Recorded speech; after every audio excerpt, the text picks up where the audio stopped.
आज के press conference में आप सब लोगों का स्वागत करते हैं। और आप लोग जानते हैं कि पूरे बिहार में हम लोगों ने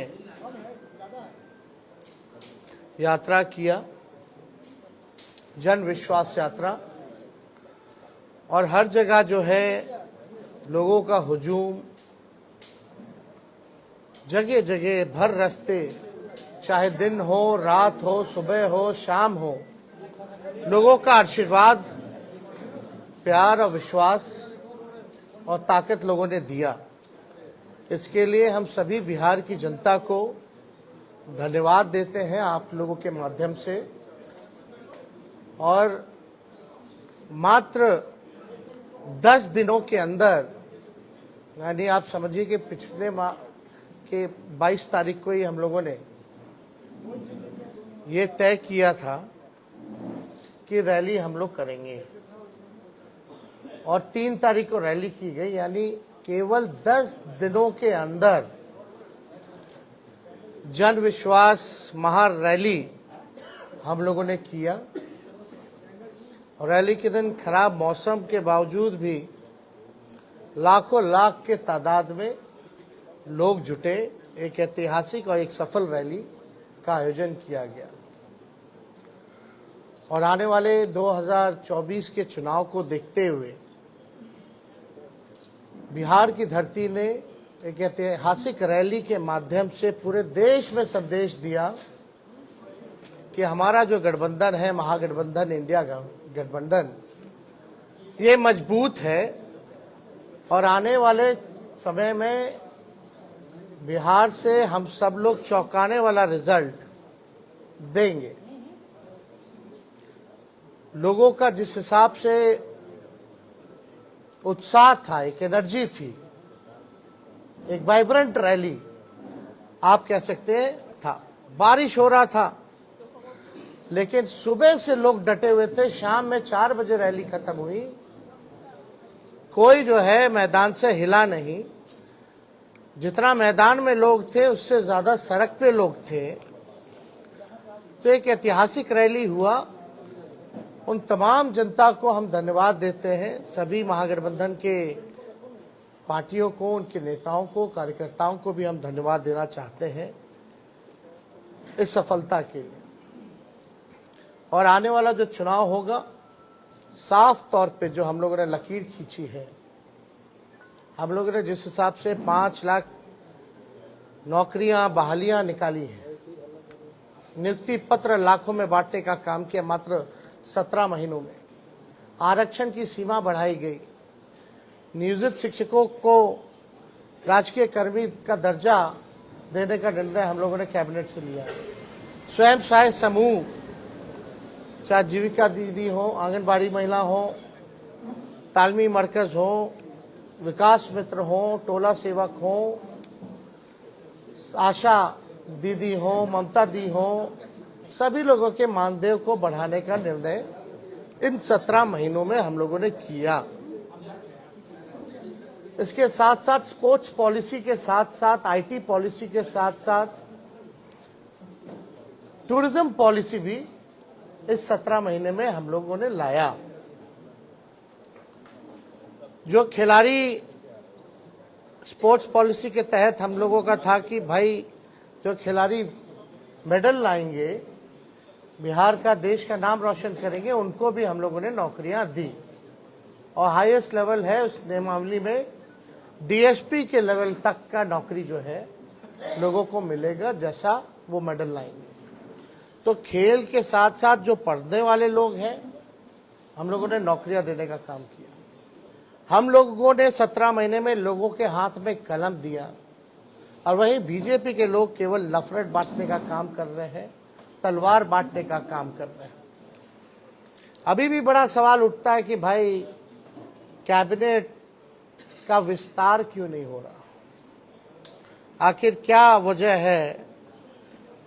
इतने महीने 1.5 महीना होने जा रहा है और अब तक जो है विस्तार नहीं हुआ, ना ही कोई होने की कोई सूचना किसी को है। तो आखिर मामला क्या है? खैर ये सरकार में बैठे लोग जवाब देंगे, इस पे ज़्यादा हमको टिप्पा टिप्पणी नहीं करना है। लेकिन सवाल उठता है कि ये सरकार बनी है केवल हम लोगों को गाली देने के लिए।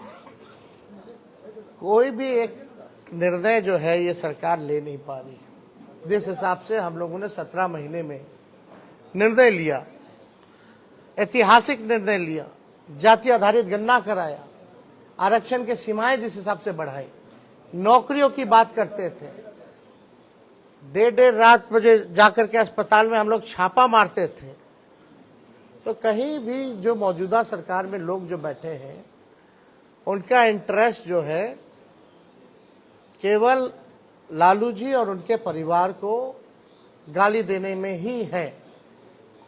1-1.5 महीना से कोई काम नहीं हो रहा, और जो बजट भी आया वो बजट में हम ही मंत्री लोगों का साइन था।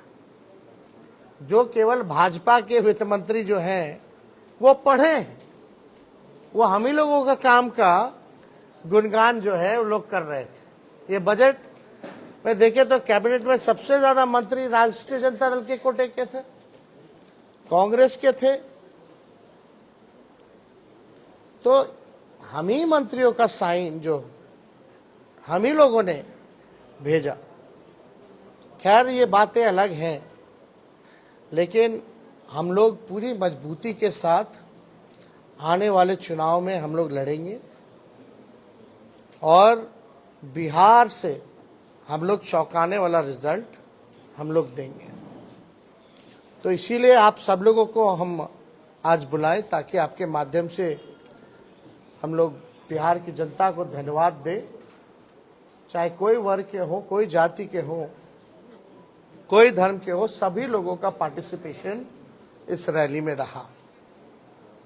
तो इसलिए आप सब लोगों को भी यहाँ धन्यवाद देते हैं। और कोई सवाल होगा तो आप लोग बेशक पूछ सकते हैं। और भाजपा वाले तलवार बांटने का काम करते हैं, लेकिन इंडिया ब्लॉक के एक नेता है ए राजा, उन्होंने कहा है कि भारत एक देश नहीं है, और अगर ये एक देश है तो एक भाषा और एक परंपरा ये होनी चाहिए। और उन्होंने आगे बढ़ने के बाद ये भी कहा कि रामायण में वो भरोसा नहीं रखते हैं और राम सही नहीं है। ये उनका व्यक्तिगत बयान है, ये हम लोगों का नहीं।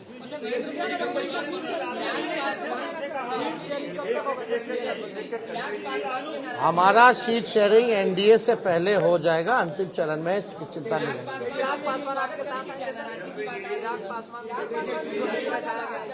इसमें हमको क्या कहना, हमको तो कहीं जाना है नहीं, हम तो जहाँ हैं वही हैं। जिनको आना होगा वो ना बताएंगे, वो तब की बात है, तब की बात। ब्रिजभूषण शरण सिंह ने कहा है कि मैं मोदी का परिवार हूं। ब्रिजभूषण शरण सिंह जितने महिलाओं का शोषण का आरोप है, उन्होंने भी कहा कि मैं भी मोदी का परिवार हूं। अब देखिए, अब इस पे ज्यादा कुछ तो हम नहीं कहेंगे, लेकिन हम इतना जरूर कहेंगे 80 करोड़ गरीबी से करते हैं हाहाकार, 100 करोड़ बेरोजगार, 120 करोड़ महंगाई से लाचार, दुखी सब परिवार फिर भी कहते हैं उनका परिवार।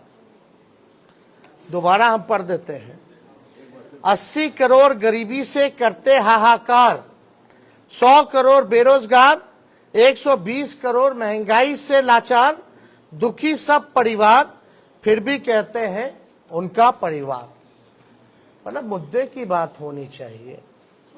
पिछले बार चौकीदार हो गए थे, अब जो है परिवार हो गए हैं।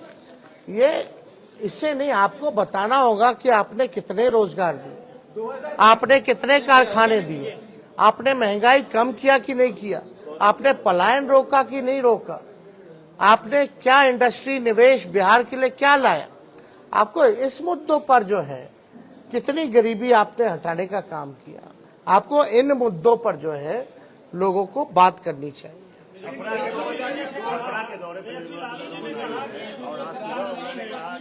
लालू जी ने जो बयान दिया था परिवार को लेकर के, मोदी पर जो सवाल खड़ा किया था, ये ओछा बयान है, इस तरह के बयानों को नहीं देने चाहिए। इसमें तो सारा बात आ ही गया है, इसमें क्या कहना,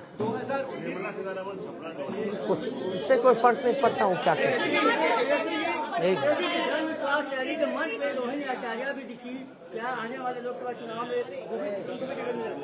सब बात एक वन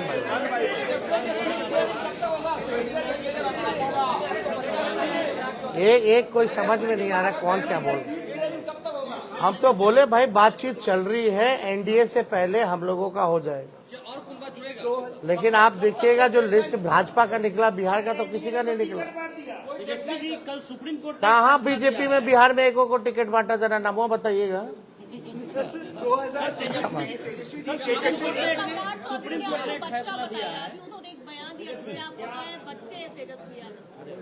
अब इसमें क्या है, मेरी खुद की बेटी है, हम पिता भी तो हैं, अब इस पे क्या बोलना। 2019 में चौकीदार चोर है के बाद एक कैंपेन शुरू हुआ, मैं भी चौकीदार।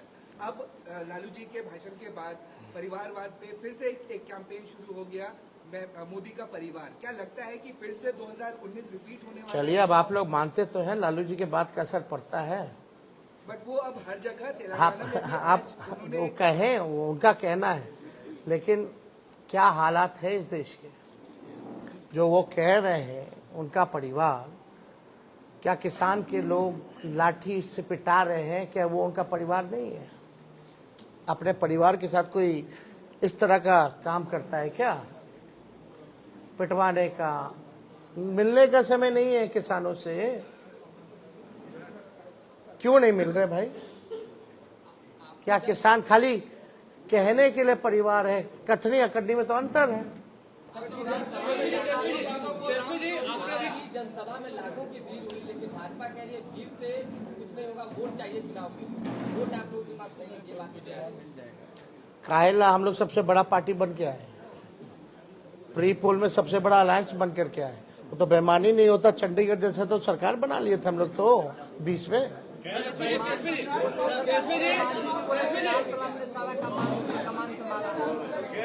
सब लोगों का योगदान है, और जो लोग कुछ भी कहते हैं वो अपना भी करके देख लें। सुप्रीम कोर्ट ने कहा, अब लास्ट क्वेश्चन, आखिरी। वोट फॉर नोट का मामला सुप्रीम कोर्ट ने कहा है कि आज जो 4 विधायक हैं उस पर कार्रवाई होगी, क्योंकि सुप्रीम कोर्ट ने कहा कि वोट फॉर नोट के मामले में पार्टी कार्रवाई कर सकती है। नहीं, इसमें हम लोगों ने लिखित में हमारे सचेतक ने और हमने खुद भी स्पीकर महोदय को हमने लिख करके दिया है। तो निर्णय, क्योंकि कानून तो है और इसमें एविडेंस भी है, और एविडेंस आप सब लोगों ने देखा ही था, कोई भी उधर का इधर आके नहीं बैठा। जो कुछ लोग थे इधर के ही उधर जाकर के बैठे हैं, ये तो सबसे बड़ा एविडेंस है। और परंपरा के हिसाब से वोटिंग के टाइम में जिसको जहां सीट अलॉट होता है उसको वहीं बैठना पड़ता है, तो इतना बड़ा सबूत है। तो हम तो लिख करके दिए हैं, कार्रवाई तो होनी चाहिए। अब अगर कुछ निर्णय नहीं ले पाते हैं स्पीकर महोदय, तो हमारे पास रास्ता खुला हुआ है। अब खुद कह दिया तो स्पेसिफिकली हम लोग जाकर के फिर लाएंगे। अब तो कम से कम स्पीकर साहब को निर्णय ले लेना चाहिए ना। उसको लेकर भाजपा कह रही है कि पैसे पर बुलाया गया है, जो भी भाजपा कह रही है। ठीक है, उनकी मर्जी। एक बार फिर सब जितना लाखों लोग आए ना, सबके यहाँ ईडी सीबीआई भेज दे, बता देगा लोग।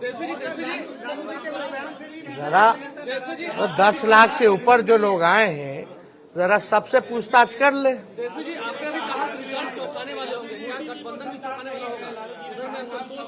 अभी आप हिंदू नहीं है, लालू जी ने ये कहा तो उस पर भी नाराज है बीजेपी के नेता। आपको एक बात समझना पड़ेगा। हाँ, पूछिए। जैसे लालू जी ने बयान दिया, हिंदू नहीं है, उनको संतान नहीं। एक बीजेपी में कैंपेन शुरू हुआ कि मैं मोदी परिवार, फिर हिंदू है कि नहीं, उसको लेकर के उन्होंने कुछ वीडियो जारी किया, कहाँ कहाँ उन्होंने पूजा और राम मंदिर। क्या लगता है 2024 में जो ये एजेंडा सेट हुआ, उसमें लालू ने ही मदद किया, ये हिंदू, राम मंदिर और परिवार? कोई ये आपकी सोच है। मुद्दा साफ यहाँ खड़ा है, गरीबी, बेरोजगारी। ये क्या है? लालू जी ने एक बात नहीं की, बहुत बातें की, लेकिन एक बात तो सही है कि अभी तक सही से जवाब कहाँ कोई दे पा रहा है। इस पे हम ज्यादा टिप्पा टिप्पणी नहीं करना चाहते हैं। हम लोग भी सब परंपरा को मानने वाले लोग हैं, हम लोग भी हिंदू हैं, हम लोग भी पूजा पाठ करते हैं, हमारे घर में भी मंदिर है, सुबह शाम वहाँ आरती होती है। तो इस तरह कोई बात धार्मिक को लेकर के एजेंडा नहीं हो सकता। लेकिन हाँ, अगर हमारे भी घर में कोई किसी की मृत्यु होती है तो हम लोग बाल मुड़वाते हैं, हम लोग दाढ़ी छिलवाते हैं, हम लोग अपनी बेटी का मुंडन हम करा के आए, तो हम लोग तो फॉलो करते हैं ना। लालू जी ने तो बस यही पूछा, तुम इतना प्रचार करता है, नफरत फैलाते हैं, उकसाते हैं लोगों को, धार्मिक भेदभाव आप कराते हैं, आपस में राम और रहीम के बंदों को लड़ाते हो, तो आप क्यों नहीं मुड़वाएं? इतना बड़ा आप अगर बात करते हैं तो आप क्यों नहीं मुड़वाएं? यही तो बात थी। बहुत बहुत धन्यवाद।